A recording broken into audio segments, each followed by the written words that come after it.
Evangelho de Jesus Cristo, segundo escreveu Mateus, capítulo 23, versículo 13 em diante.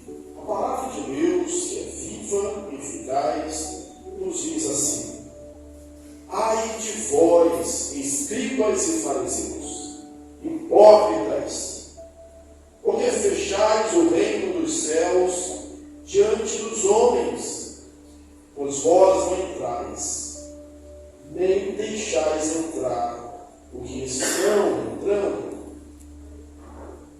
Ai de vós, escribas e fariseus, hipócritas, porque devorais as casas das viúvas, e para justificar, fazei longas orações. Por isso, sofrerei juízos muito mais severos. Ai de vós, escribas e fariseus, hipócritas, porque rodeais o mar e a terra para fazer um prosélyto, e uma vez feito, o tornais filho do inferno 2 vezes mais do que vós.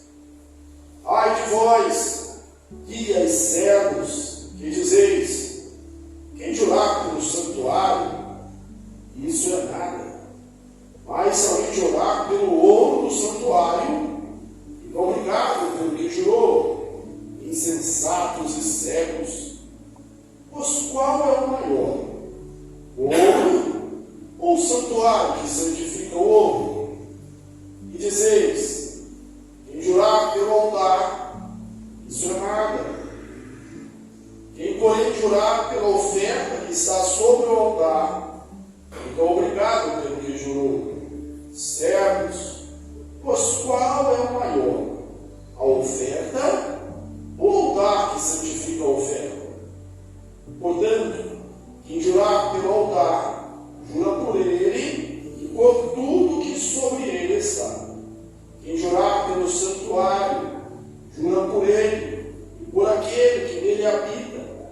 Quem jurar pelo céu, jura pelo trono de Deus e por aquele que no trono está assentado. Ai de vós, escribas e fariseus, hipócritas, porque dais o dízimo da hortelã, do endro e do comum, e tendes negligenciado os preceitos mais importantes da lei: a justiça, a misericórdia, a fé. Deveis, porém, fazer essas coisas e não mentir aquelas, que és cegos, iguais o mosquito e engolis o cabelo. Ai de vós, escribas e fariseus hipócritas, porque limpais o exterior do cofre e do prato, mas esses, por dentro, estão cheios de rapina e intemperança. Fariseu cego, limpa primeiro o copo, o interior do copo, para que também o seu exterior fique limpo. Ai de vós, escribas e fariseus, porque sois semelhantes a sepulcros caiados, por fora se mostram belos, mas interiormente estão cheios de ossos, de mortos e de toda a imundícia. Assim também vós exteriormente pareceis justos aos homens, mas por dentro estáis cheios de hipocrisia e iniquidade. Ai de vós, escribas e fariseus hipócritas, porque edificais os sepulcros dos profetas, adornais os túmulos dos justos, e dizeis: se tivéssemos vivido nos dias dos nossos pais, não teríamos sido seus cúmplices do sangue dos profetas.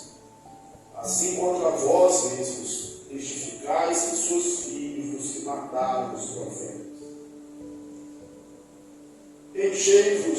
Enchei vós, pois a medida de vossos pais, serpente, raça de víboras, como escapareis da condenação do inferno? Por isso, eles Eis que eu vos envio profetas, sábios e escribas.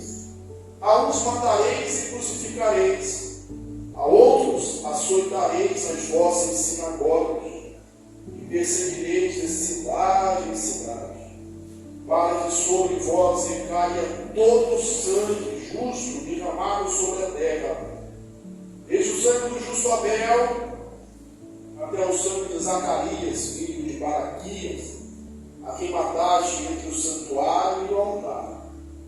Em verdade vos digo que todas essas coisas hão de vir sobre a presente geração. Jerusalém, Jerusalém, que matas os profetas e apedrejas os que foram enviados.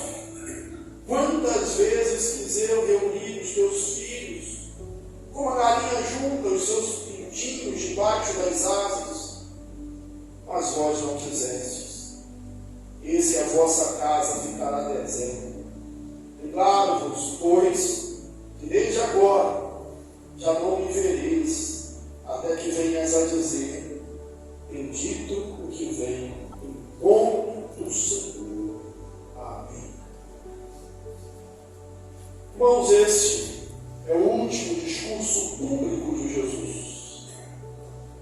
O Evangelho de Mateus é caracterizado por discursos, e esse é o último discurso público. Na semana passada, pregamos aqui, mas na última mensagem, até o versículo 12, e ali nós vimos três coisas que caracterizavam a vida dos fariseus, que não devem fazer parte da nossa vida. Os fariseus eram insinceros. Eles diziam e não faziam. Os fariseus não eram humildes. Eles desejavam os primeiros lugares dos bancos, as saudações das praças.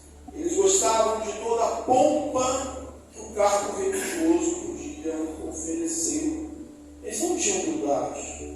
Contrário daquele princípio que nós temos, que os humilhados serão exaltados, que a humildade precede a honra. Eles não viviam dessa forma. E eles não tinham misericórdia. Eles colocavam fardos pesados sobre os homens e nem com o dedo os moviam, não ajudavam. Aqui, a partir do versículo 13, nós temos uma sentença, nós temos a condenação de Jesus sobre os fariseus, sobre os escribas, com 8 ais. Nós vemos alguns ais na Bíblia, podemos citar, entre outros, por exemplo, Isaías capítulo 5, quando ele fala: ai daqueles que ajudam casa a casa, até serem os donos de tudo, do tempo, sim. Ai daqueles que logo de manhã começam a se embriagar. Ai daqueles que chamam o mal bem e o bem mal. Abacuque, também nós temos lá uma sequência de ais, e dentre eles eu destaco: ai daquele que diz a madeira, a corda, que chamam o ídolo, como se o ídolo pudesse fazer alguma coisa.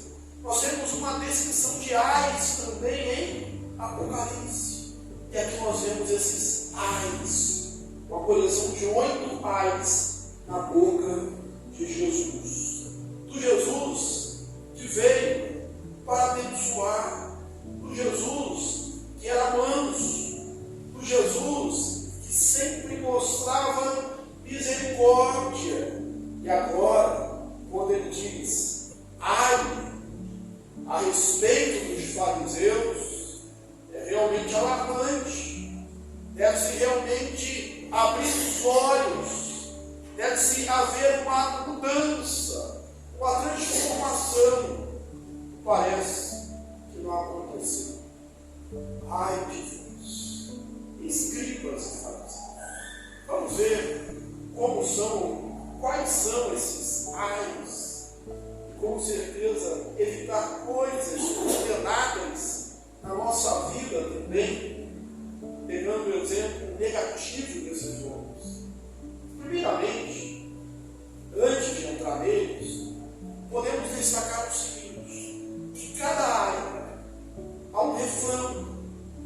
a repetição de hipócritas. Ai de vós, escribas e fariseus, hipócritas. A palavra hipócrita, ela vem de uma palavra que traduz por ator, aquele que representa, aquele que atua. E artisticamente, isso é bom, mas o sentido aqui é um sentido negativo.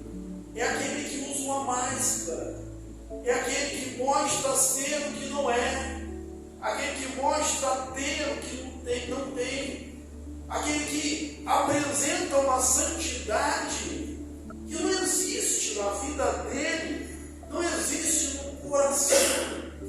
É aquele que ensina, que diz e não faz. E se há um pecado terrível, há grandes transgressões, e uma delas é condenar na vida do outro aquilo que eu justifico na minha vida. Os fariseus eram mestres em fazer isso. Por isso, redundantemente ecoa após cada sentença: ai de vós, fariseus, escribas, hipócritas. Que a sinceridade é que andar de acordo com aquilo que nós alcançamos seja uma constante na nossa vida. Sejamos transparentes. Deus ama a sinceridade. O texto, o primeiro ai que nós temos aqui no capítulo 23 é: ai de vós, escribas e fariseus hipócritas, porque fechais a porta do reino de Deus aos que querem entrar. Eles eram, teoricamente, aqueles que tinham a chave do conhecimento. Eram aqueles que conheciam a doutrina, que conheciam as escrituras. Eram os mestres. Eram aqueles que deviam ensinar o caminho. Eram aqueles que os homens confiavam para mostrar-lhes a direção. E nós vimos que Jesus, no texto que nós lemos anteriormente, mostra que eles têm o seu valor. Também Jesus diz: olha, fazei cumprir tudo aquilo que ele vos disser, que ele vos ensinar, mas não desvidei os seus feitos. Então as pessoas confiavam. Os fariseus eram bem vistos pelo povo. E aí, eles deviam abrir as portas do reino de Deus. Eles deviam facilitar o acesso. Eles deviam conduzir as pessoas a esta benfazeja situação de estar no reino de Deus. Eles deviam ser facilitadores. Mas aí Jesus diz: vocês não fazem isso. Vocês fecham a porta.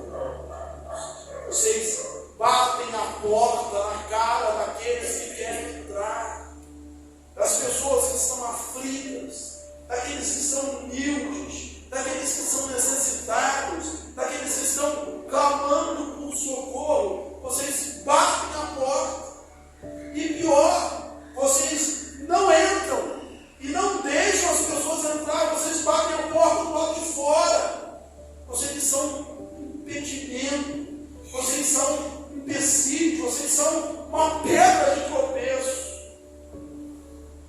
E aí daquele que for uma pedra de tropeço, melhor não ter sido nascido.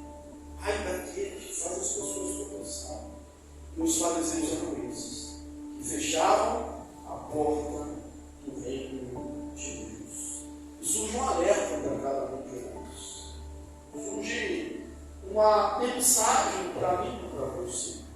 Será que eu e você, será que nós, enquanto igreja, nós somos aqueles que, herdeiros dos apóstolos? Deus recebeu uma chave. Tudo aquilo que abrimos será aberto, segundo que ligares na terra, será ligado nos céus. Ele tem a chave, que simboliza a autoridade. Nós somos aqueles que abrem a porta, que diz: vem, entra, seja bem-vindo, e acolhemos e proporcionamos um ambiente que faz a pessoa gostar de estar na casa de Deus, e ensinamos a verdade como a Bíblia diz. Ou somos aqueles que choram, que dificultam? Pela manhã nós falamos que podemos fazer isso não só com palavras, mas também pelo exemplo, pelo mau exemplo. O mau exemplo afasta, o contrário é verdadeiro também. O bom exemplo atrai. Convence com a vida transformada, com a vida mudada, ajuda a mudar os outros. Jesus pronuncia esse ai contra aqueles homens.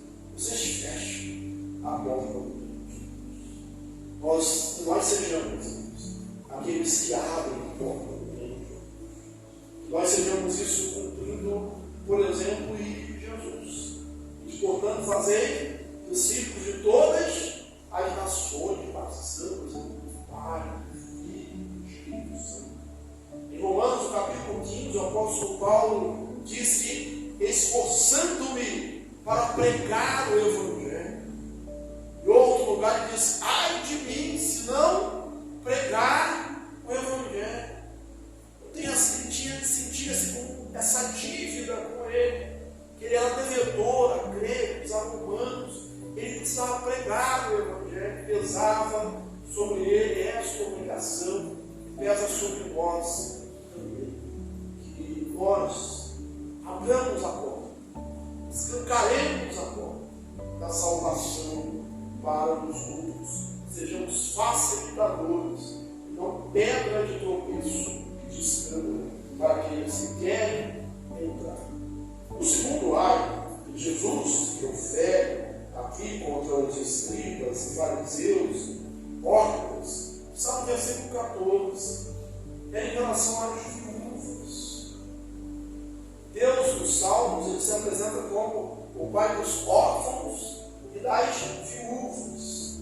Há um ai contra aqueles que roubaram das viúvas, e ali os fariseus são apresentados como esses, que roubam das viúvas, que oprimem as viúvas, com máscara, com vestimenta de piedade.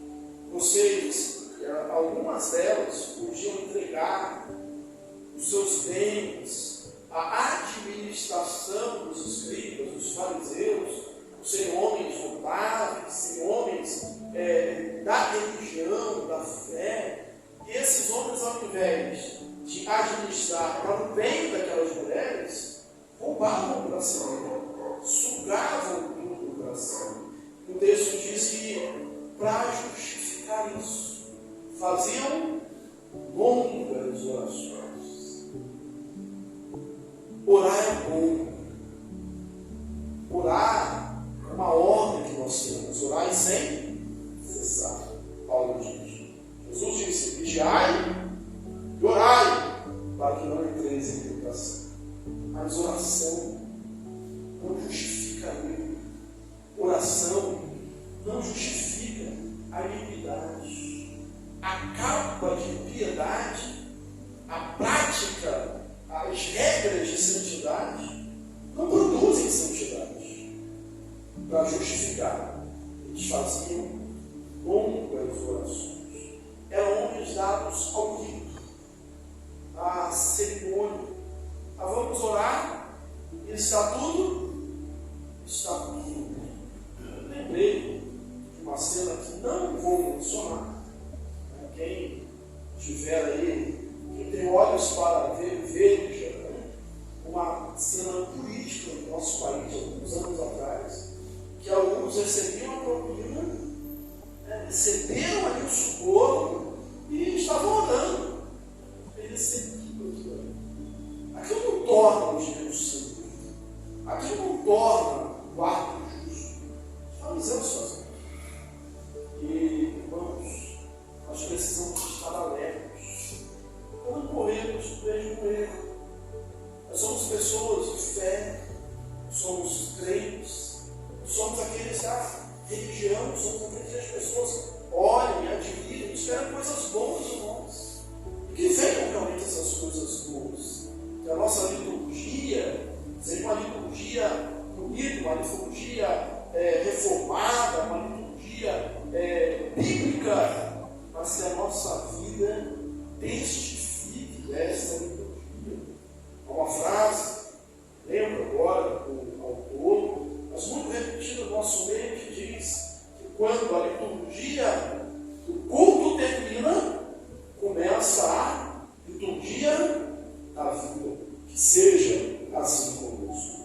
O terceiro ai, quando os escribas e fariseus, repete-se, hipócritas, esse refrão vai em cada um dos ais. E quando não fala esse refrão, a coisa não melhora. Lá no finalzinho, ele não diz hipócritas, mas ele diz raça de víboras. Não sei o que é pior, mas é como eles são designados. Ai de vós, escribas e fariseus, porque rodeais o mar e a terra para fazer prosélito. E uma vez feito, o tornais filho do inferno, mais, 2 vezes mais do que vós. Eles tinham um espírito, os campos, entre aspas, missionários. Eles viajavam, eles iam longe para fazer um prosélito, para converter alguém, não a Deus, mas ao farisaísmo. Não para a glória de Deus, mas para o engrandecimento deles. Não para glorificar o Senhor, mas como uma autopromoção. E, feito isso, fazia-os 2 vezes mais filhos do inferno que eles. Bem, os fariseus, os judeus tinham os prosélitos da porta, que eram para as pessoas que se batizavam, que são tementes a Deus. E tinha os prosélitos de justiça, que eram batizados. Alguns recebiam até um outro nome. E era com certeza esses grupos que Jesus está se referindo aqui no texto que se refere, eles se tornavam mais rígidos, mais fariseus do que os próprios fariseus, os próprios discipuladores. Eram mais rígidos. A gente pode pensar que, por exemplo, Paulo, ainda perseguindo a igreja da sua conversão, Saulo, e pensar no mestre dele. Quem é o mestre de Paulo? Gamaliel. E a gente não tem na Bíblia muita fala de Gamaliel, mas a gente tem uma. É quando Pedro e João estão presos, os apóstolos estão presos, eles querem matar os apóstolos, Gamaliel dá um conselho. Olha, se essa obra é de Deus, não é de Deus, não vai parar. Se for de Deus, cuidado para vocês não estarem lutando contra Deus, e os apóstolos são soltos. Então, o mestre parece que era mais moderado do que o discípulo, Saulo. Percebia que entre cidade e cidade, vem fazer 2 vezes mais filho do inferno. Eles se achavam os filhos dos patriarcas, eles se achavam os herdeiros do reino de Deus, e Jesus fala: vocês são filhos do inferno, vocês são filhos do inferno, e fazem aqueles que acreditam que são conquistados por vocês 2 vezes piores do que vocês. Ai de vós, guias cegos. Ai de vós, guias cegos. A condição de cego é uma condição de risco. A condição de cego é uma condição ruim. Mas pior do que isso é alguém nessa condição conduzir outros, guiar outros. Se um cego guia outro cego, ambos cairão no buraco, ambos se precipitarão no abismo. Um cego não pode guiar outro cego. Os fariseus espiritualmente eram cegos, tentando guiar outras pessoas. E olha o que eles falaram: quem jurar pelo santuário está. Também dizer, quem jurar pelo altar está. Tem que jurar. O juramento que vale é aquele que é pelo ouro do templo, e não pelo templo. O juramento que vale não é aquele que é feito pelo altar, mas pela oferta do santo. Na verdade, o que eles queriam ensinar, o que os fariseus ensinavam, era dar golpe, era ser injusto, era enganar as pessoas. Porque qual é o propósito do juramento? É você cumprir aquele juramento. Então eles de certa forma ensinavam: olha, não jura pelo ouro, não, jura só pelo tempo, porque você não é obrigado a cumprir. E quem é que faz um juramento se não quer cumprir? O trem? O trem passa todos os dias, passa lá os cabeludos. E tem uns deles que, quando quer saber do mercado que é ouro, etc, eles falam assim: eu juro pela minha sogra mortinha. E aí o pessoal não acredita muito. É um juramento que vale muito a pena. Nada contra isso, só estou relatando o que eles falam lá. Eu juro pela minha sogra mortinha. Outra coisa que eles perguntam é: olha bem para mim, vê se eu tenho cara de ladrão. As pessoas também não concordam muito, né? Rindo bastante. Bem, quando você jura, você quer cumprir. Jesus disse algo além disso em relação a nós. A Bíblia, melhor dizendo, ensina isso. Seja vosso sim. Jesus disse sim. Não. Que disso passar consegue mais. Basta a sua palavra. Uma palavra que seja fiel. Uma palavra que seja verdadeira. Com desejo, intuito de cumprir. Jesus orienta eles: olha, o que é maior? É o ouro ou o templo? O ouro é comum. O ouro lá fora é comum. O ouro aqui dentro é santificado por causa do templo.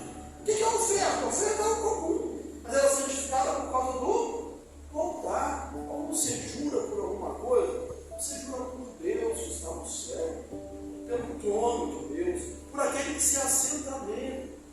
O que eles queriam fazer era realmente ensinar, tirar vantagem, como eles faziam.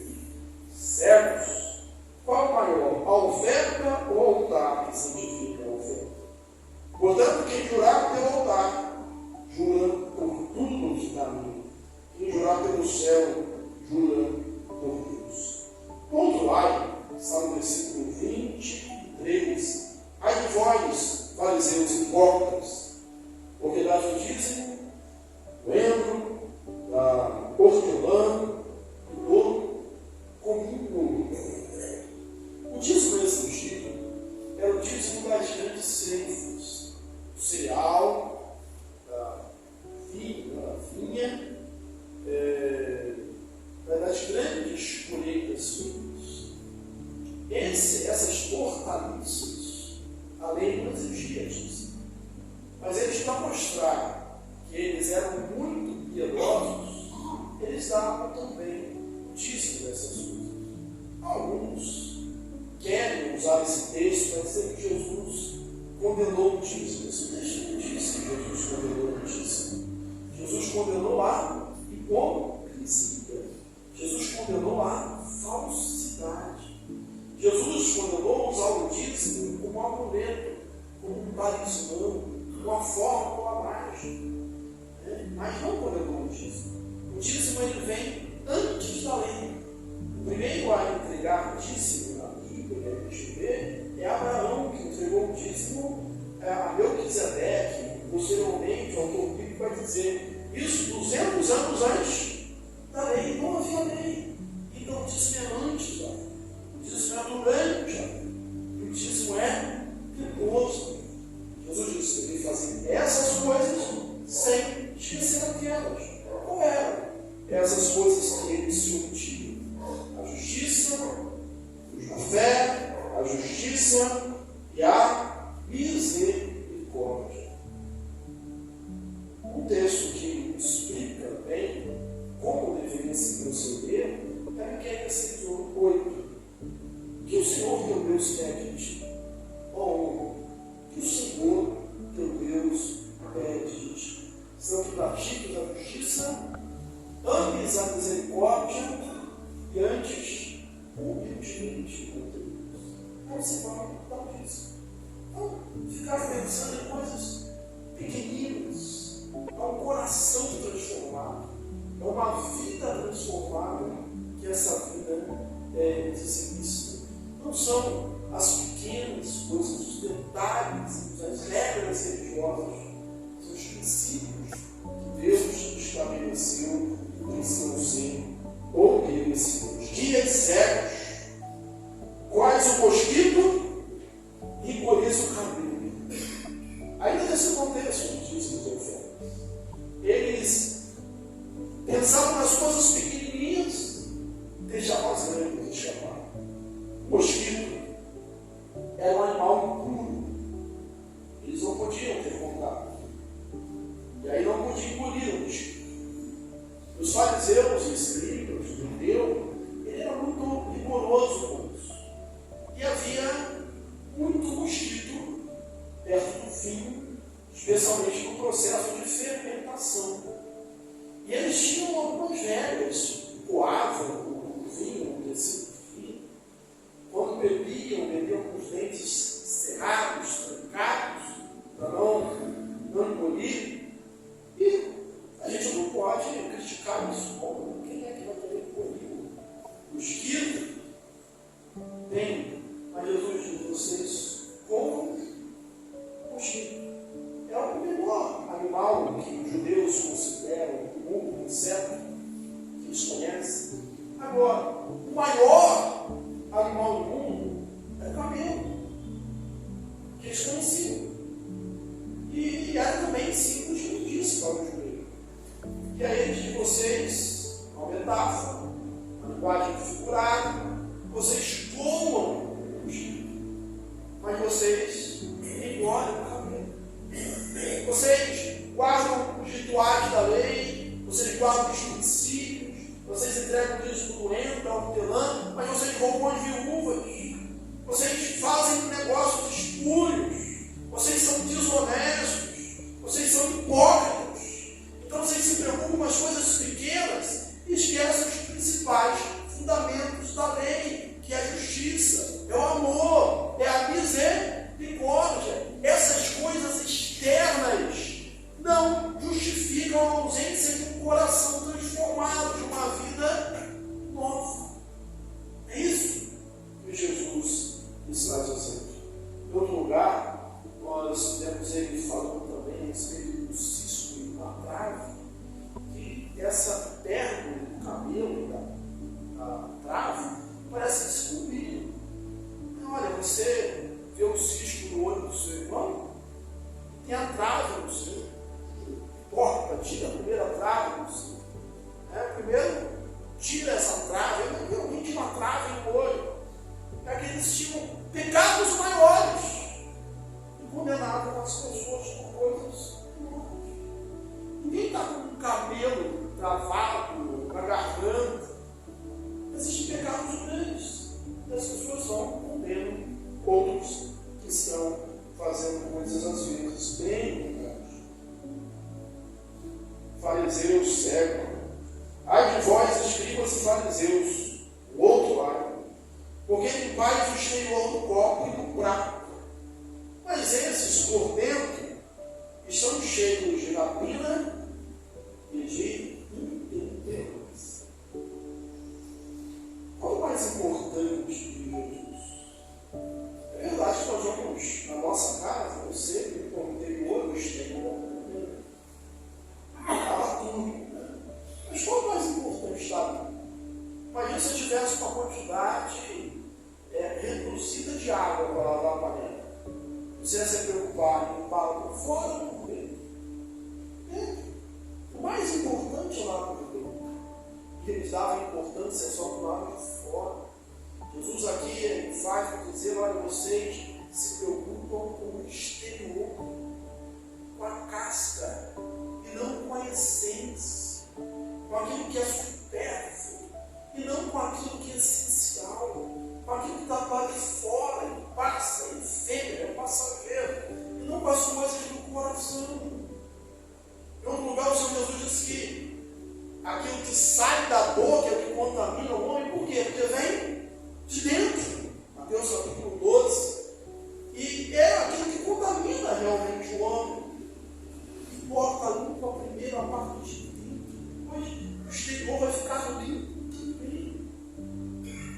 Que a nossa purificação, ela não vem de fora para dentro, a nossa espiritualidade, mas ela vem de dentro para fora.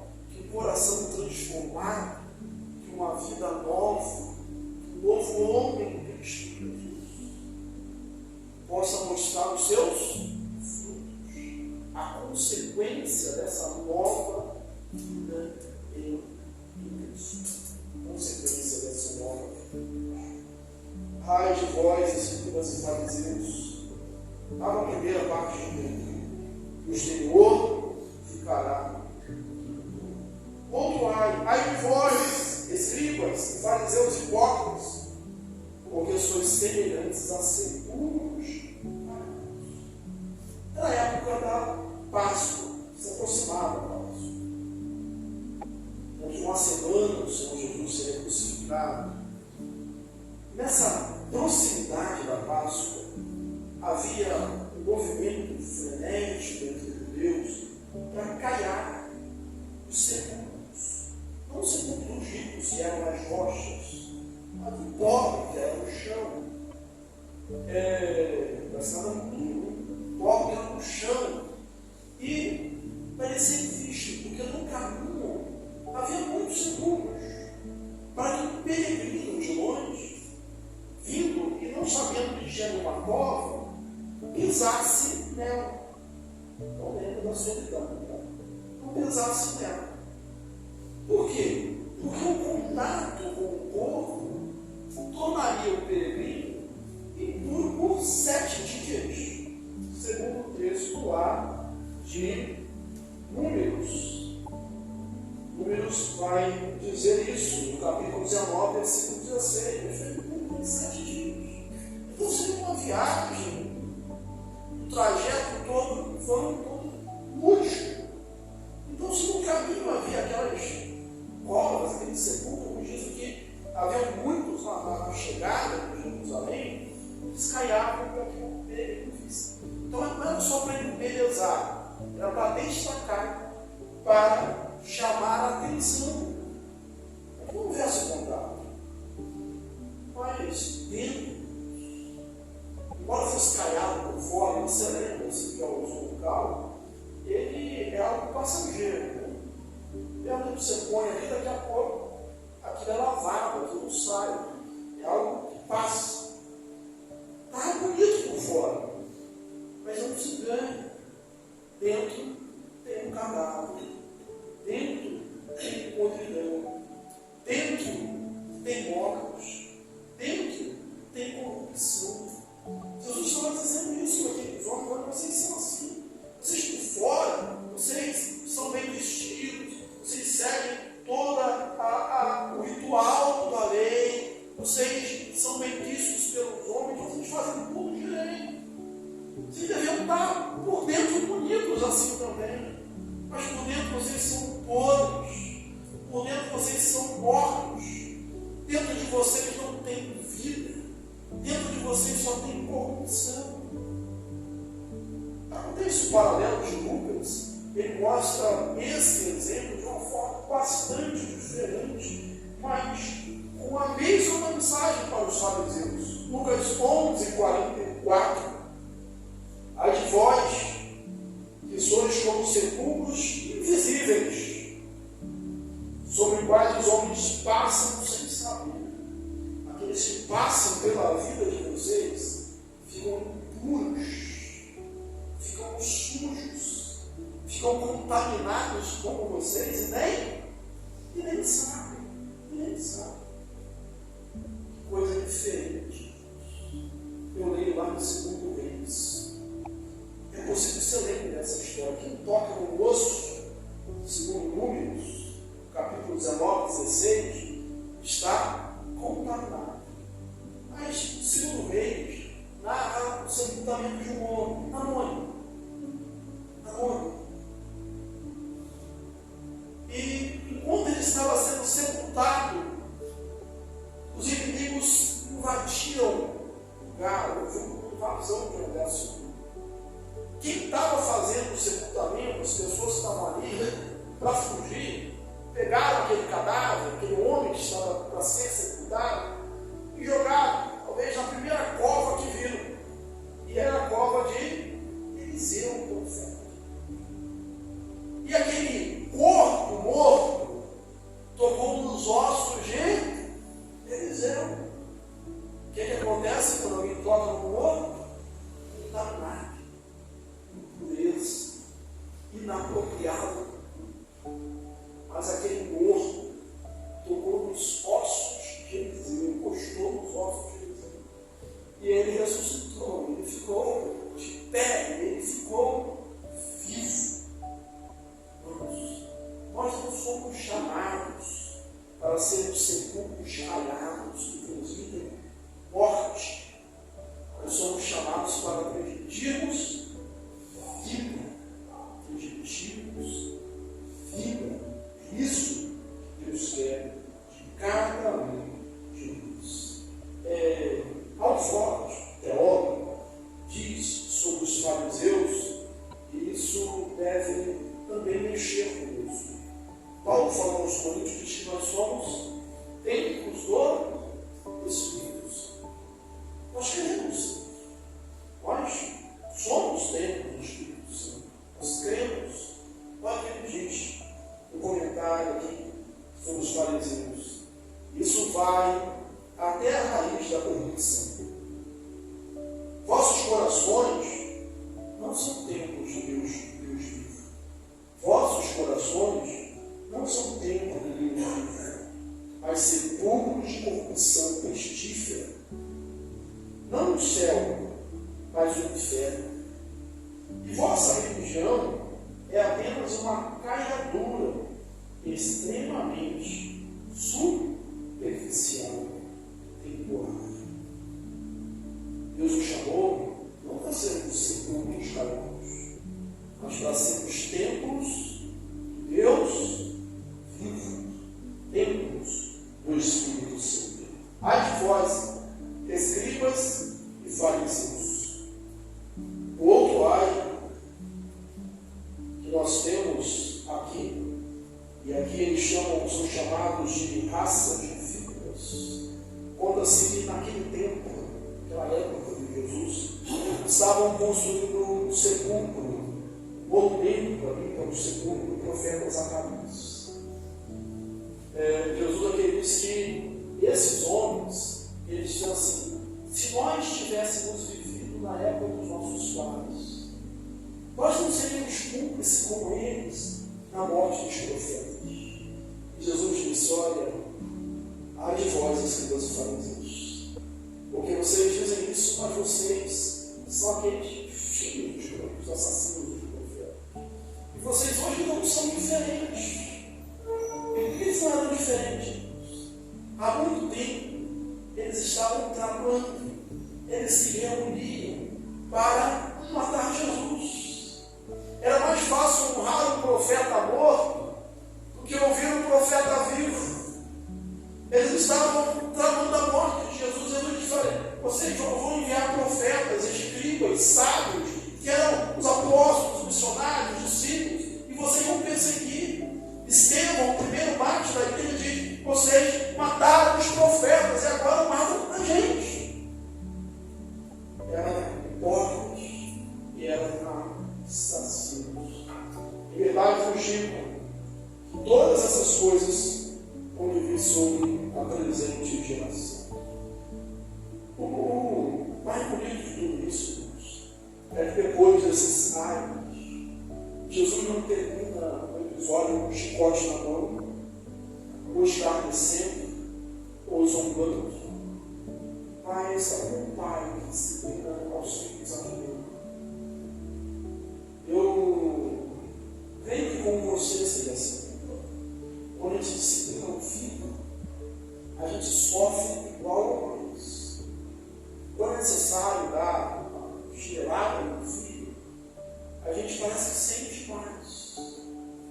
Deus é assim. E Jesus termina com choro, com lamento, pranteando sobre Jerusalém. Jerusalém, Jerusalém, que matai os profetas, aqueles que lhes foram enviados. Quantas vezes? Quantas vezes? Foi uma ou duas. Quantas vezes quiseram te ajudar como uma galinha ajuda os pintinhos debaixo das minhas asas, por proteção, e vocês não? Breve momento de tempo, esse querer juntar aqueles ombros debaixo das suas asas, sabe a verdade, com os seus braços abertos, pendurado uma cruz, assassinados com eles. Que Deus quer de nós. Coração único. Novo nascimento. Jesus disse para Nicodemos, ele disse para a gente também, não importa a exterioridade, não importa só as formalidades, importa-vos nascer de novo. Se alguém está em Cristo, é nova criatura, as coisas velhas passadas, tudo se fez novo. Está crucificado com Cristo. Morri, estou crucificado com Cristo, disse o apóstolo Paulo. Nós precisamos, Senhor. A nossa vida está oculta em Deus, juntamente com Cristo. É ter se despido do velho homem, está revestido do novo homem, se veste conforme a justiça. Isso Deus quer de nós. Deus, livra-nos da hipocrisia.